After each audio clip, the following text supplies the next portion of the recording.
桃园观音乡海岸潮间带像是蟹、虾、贝类、海鸟的大运动场，孕育丰富的生态系。这等于是我们的厨房，我们家的食物来源。构筑完整食物链的堡垒是这一大片类似珊瑚礁的地形。民国87年才揭开身世，名为藻礁，功能和珊瑚礁相似，提供生物栖息繁衍。它跟海水来讲，它要很干净，可是它又比那个珊瑚礁来的比较浊一点点的。珊瑚礁用生命沉积碳酸钙，缓慢地向大海扩张版图。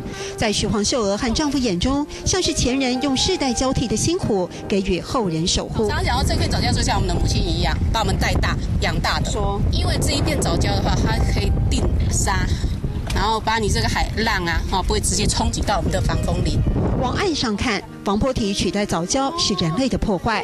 观塘工业区的开发案，让观音乡长达5公里的藻礁面临重大危机。常讲说，我们跟大海抢它的地，然后它反噬回来抢我们的地。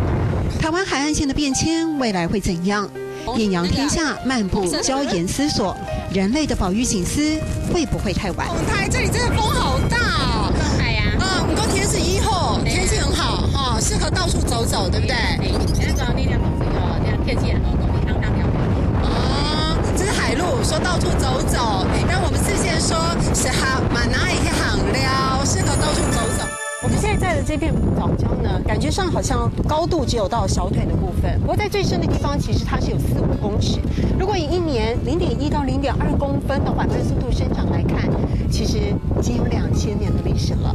在过去，它源源不绝地提供食物、提供保护。现在大家终于意识到，该回过头来保护它了。